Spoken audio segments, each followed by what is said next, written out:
Ninapozungumza mbele yenu leo, nina furaha kuwaambia mgombea mnayemuona mbele yenu ametekeleza kwa zaidi ya 100%.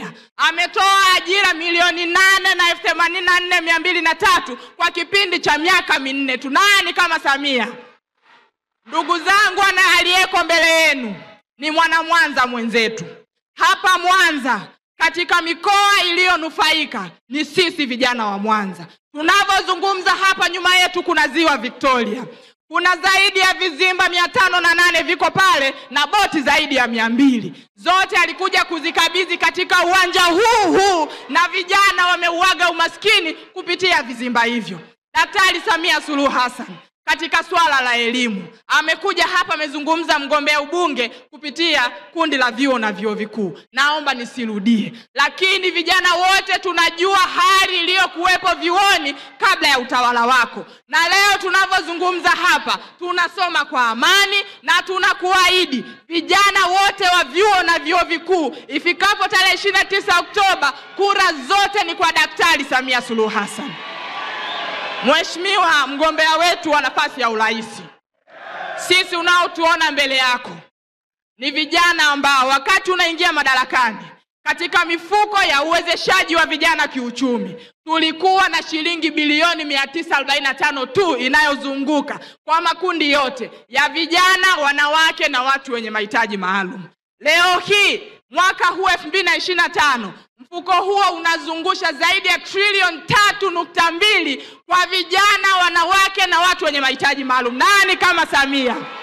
Ndugu zangu, yajayo ni neema tupu. Niko hapa kuwaambia mama aliahidi kwamba hakuna mtu atakayeachwa nyuma, na ni kweli hakuna aliyeachwa nyuma. Kijana anayetaka kufanya kilimo, mama kaleta BBT. Kijana anayetaka kufanya uvuvi, mama kaleta BBT Life. Kijana anayetaka kuendesha pikipiki, mama ameshusha faini zote za bodaboda na bajaji kutoka 30,000 mpaka shilingi 10,000. Lakini katika bajeti ya mwaka 2025-26 ameshusha kodi ya mapato ya pikipiki au bodaboda au maafisa usafirishaji kutoka shilingi 290,000 kwa mwaka mpaka 120,000. Nani kama Samia?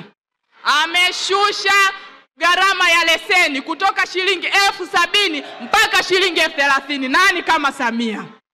Ameshusha gharama ya registration ya bodaboda kutoka 340,000 mpaka 170,000. Nani kama Samia? Tumlipe nini mama huyu kama sio kura za kishindo ifikapo tarehe 29?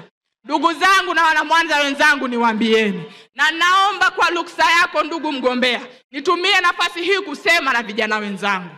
Unaowaona hapa ndugu mgombea wetu ni watu wa Mwanza. Hapa kuna vijana wa Mwanza, kuna kina baba wa Mwanza, kuna kina mama wa Mwanza, kuna watoto wa Mwanza. Sisi tumezaliwa hapa.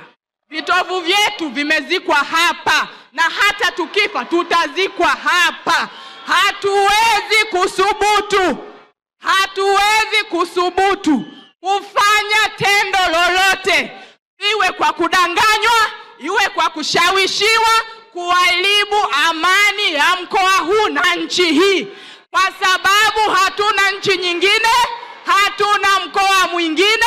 Sisi na familia zetu, kesho yetu na vizazi vyetu iko hapa Tanzania. Niwaombe vijana wenzangu, tusidanganywe na mtu yoyote. Hatuna nchi nyingine. Mama Tanzania ndio nchi yetu. Amani yetu tuilinde. Ifikapo tarehe 29 Oktoba, kazi pekee tunayotakiwa kufanya kama vijana ni kuhakikisha tunakuwa mabalozi wa amani, ni kuhakikisha tunawadhalilisha wale wote wenye nia hasi na chafu na nchi yetu.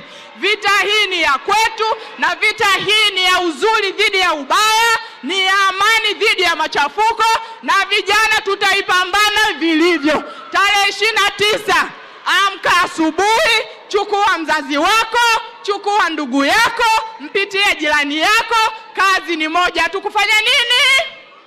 Kufanya nini? Dr. Samia oye!